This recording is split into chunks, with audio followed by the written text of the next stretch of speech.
সমস্ত দেশ জুড়ে যুদ্ধ চলছে। যুদ্ধের ভয়াবহতায় বাবা মা আত্মীয় স্বজন সবাই মারা যায়। 4 বছরের বাচ্চা মেয়ে সিজুকো, যে কিনা যুদ্ধবিগ্রহ বুঝে না, মানবসৃষ্ট অদ্ভুত নিয়মকানুন সম্পর্কে জানে না, তাকে আগলে রাখার দায়িত্ব এখন একমাত্র ভাই সেইতার। এই মুভিতে বাস্তবতার এরকম এক নির্মম চিত্র দেখানো হয়েছে, যেটা দেখে কেঁদেছিল লক্ষ লক্ষ মানুষ।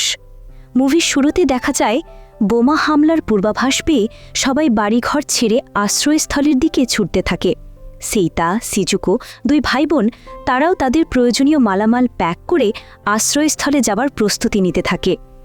কিন্তু এর মধ্যেই আশেপাশের সমস্ত এলাকা জুড়ে ভারী বোমা বর্ষণ শুরু হয়ে যায়। লোকজন যে যেদিকে পারছে সেদিকে ছুটে পালাচ্ছে। আশেপাশের সমস্ত এলাকা জ্বলে পুড়ে ছারখার হয়ে যায়।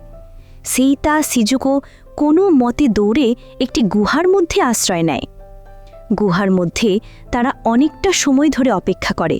এর মধ্যেই স্বস্তির বৃষ্টি শুরু হয়। বৃষ্টি থেমে গেলে তারা তাদের বাড়ির দিকে ছুটে যায়। কিন্তু তাদের বাড়ি আর বাড়ির জায়গায় ছিল না। সব কিছু জ্বলে পুড়ে কয়লা হয়ে গেছে। যতদূর চোখ যায় সবকিছু ধ্বংসস্তূপে পরিণত হয়েছে।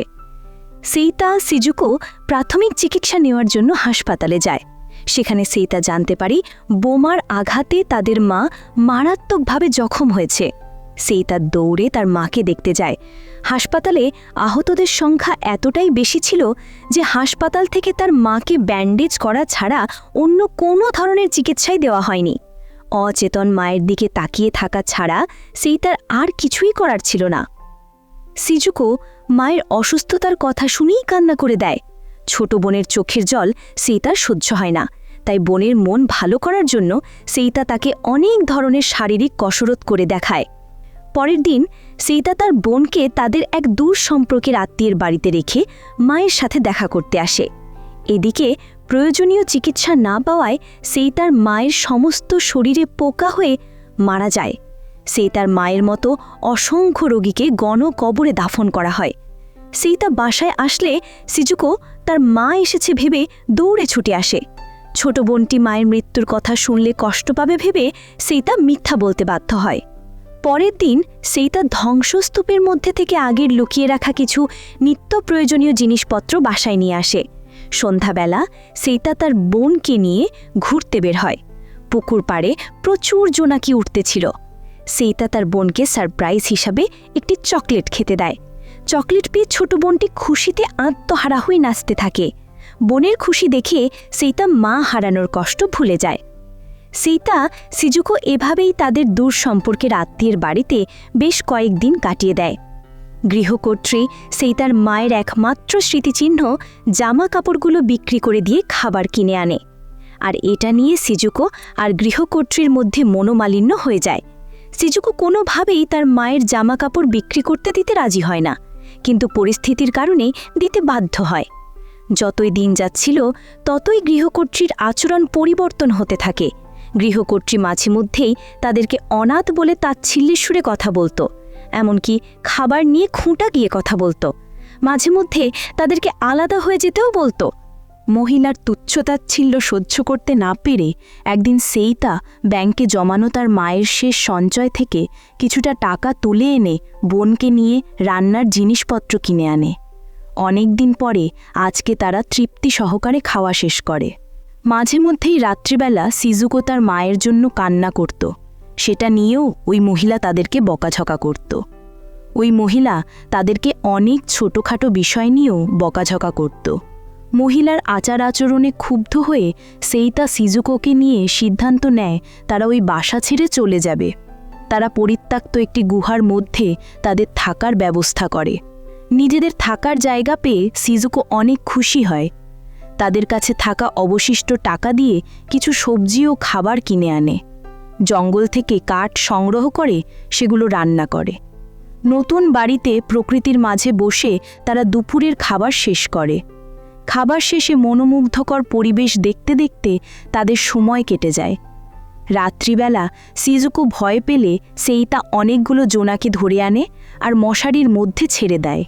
অনেকগুলো জোনাকির মিটিমিটি আলোতে তাদের ঘর আলোকিত হয়ে যায়। সিজুকোর কাছে সমস্ত বিষয়টা রূপকথার গল্পের মতো মনে হতে থাকে। জোনাকি দেখতে দেখতে সিজুকো ঘুমিয়ে যায়। সকালবেলা দেখা যায় সবগুলো জোনাকি মরে পড়ে আছে, আর সিজুকো তাদেরকে মাটি খুঁড়ে কবর দিচ্ছে। সেইতা সিজুকোকে জিজ্ঞেস করে, তুমি এগুলোকে কবর দিচ্ছ কেন? তখন সিজুকো বলে, আন্টি বলেছে কেউ মারা গেলে তাকে কবর দিতে হয়। মাকেও নাকি এভাবেই কোথাও কবর দিয়েছে। সেইতা ভেবেছিল সিজুকো তার মায়ের মৃত্যুর কথা জানে না, কিন্তু সে তার মায়ের মৃত্যুর কথা জানার পরেও চুপ করেছিল, ভাইকে বুঝতে দেয়নি। বোনের ম্যাচিউরিটি দেখে সেইতা কান্নায় ভেঙে পড়ে। এর মধ্যেই তাদের কাছে থাকা খাবার শেষ হয়ে যায়। তারা কৃষকদের কাছে খাবার চাইতে যায়, কিন্তু কোথাও থেকে কোনো ধরনের সাহায্য পায় না। বাধ্য হয়ে তারা খাবার চুরি করা শুরু করে। ইতিমধ্যে পর্যাপ্ত খাবার না পাওয়ায় এবং অস্বাস্থ্যকর পরিবেশে থাকার কারণে সিজুকোর সমস্ত শরীরে রোগব্যাধি বাসা বাঁধতে শুরু করে। এর মধ্যেই একদিন ফসল চুরি করতে গিয়ে সেইতা ধরা পড়ে যায়। ফসলের মালিক সেইতাকে তার বোনের সামনে অনেক বাজেভাবে মারতে থাকে, এমনকি তাকে পুলিশেও দিয়ে দেয়। পুলিশটি অনেক ভালো ছিল, তার দুঃখের কথা শুনে তাকে ছেড়ে দেয়। সেইতা তার বোনের জন্য মাঝে মধ্যেই লোকজনের বাড়ি থেকে খাবার চুরি করে আনত, আবার মাঝে মধ্যে কিছুই আনতে পারত না। অনাহারে অর্ধাহারে থাকার কারণে সিজুকোর শরীরের অবস্থা অনেক খারাপ হয়ে যায়। ডাক্তার সিজুকোর শরীরের অবস্থা দেখে বুঝে যায় যে সিজুকো অনেক মারাত্মক রোগে আক্রান্ত, কিন্তু তার কাছে দেওয়ার মতো কোনো ঔষধ ছিল না। ডাক্তার তাকে পুষ্টিকর খাবার খাওয়ার পরামর্শ দেয়।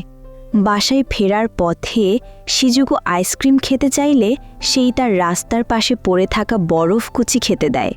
সেই তার সিদ্ধান্ত নেয় ব্যাংকে থাকা তাদের শেষ সম্বলটুকু তুলে আনবে আর বোনকে স্বাস্থ্যসম্মত খাবার খাওয়াবে। সিজুকোকে গুহার মধ্যে রেখে সেই তা ব্যাংক থেকে টাকা তুলে আনে। ব্যাংকে গিয়ে জানতে পারে জাপান আমেরিকার কাছে যুদ্ধে হেরে গেছে। সেই তা বোনের জন্য তার পছন্দের সব ধরনের খাবার নিয়ে আসে। এদিকে অসুস্থতার কারণে সিজুকো অচেতন হয়ে মাটিতে পড়েছিল। সিজুকো এতটাই অসুস্থ হয়ে পড়েছিল যে সে প্রলাপ বকতে শুরু করে। সেই তা তাড়াতাড়ি করে একটি তরমুজ ভেঙে বোনকে খাইয়ে দেয়, কিন্তু ততক্ষণে অনেক দেরি হয়ে যায়। সিজুকো তার ভাইকে শেষবারের মতো ধন্যবাদ জানিয়ে চিরদিনের মতোই নিষ্ঠুর দুনিয়া ছেড়ে চলে যায়। সেইটা বোনের নিথর দেহ দেখে বাকরুদ্ধ হয়ে যায়। বাবা মায়ের মৃত্যুর পর তার এই ছোট বোনটি ছিল তার বেঁচে থাকার একমাত্র সম্বল, আর আজকে তার এই সম্বলটুকুও শেষ হয়ে যায়। সেইটা তার সর্বোচ্চ দিয়ে বোনের অন্তিম সংস্কার শেষ করে, কিন্তু তার বোনের স্মৃতিগুলো ভুলতে পারে না।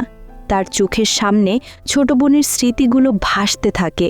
ওই গুহার চারপাশে তার বোনের স্মৃতিচিহ্নগুলো জড়িয়ে আছে। যেদিকেই তাকায় সেদিকেই তার বোনকে দেখতে পায়। তাই বোনের শেষ স্মৃতিচিহ্ন হিসেবে চকলেটের ডিব্বাটি নিয়ে সেই তা ওই গুহা ছেড়ে নিরুদ্দেশ হয়ে যায়। সে ভবঘুরের মতো দিন কাটাতে থাকে। অনাহারে অর্ধাহারে রেল স্টেশনে পড়ে থাকতে থাকতে একসময় ওই রেল স্টেশনেই শেষ নিঃশ্বাস ত্যাগ করে। নিষ্ঠুর দুনিয়ার মায়া ত্যাগ করার পরে সেই তার আত্মা সিজুকোর আত্মাকে খুঁজে পায়। বোনকে নিয়ে সেই তা এক অনন্ত যাত্রায় রওনা হয়, যেখানে মানুষে মানুষে যুদ্ধ বিগ্রহ নেই, ক্ষুধার কষ্ট নেই, কোনো মনোমালিন্য নেই, আছে শুধু ভালোবাসা। এখানেই এই মুভিটি শেষ হয়।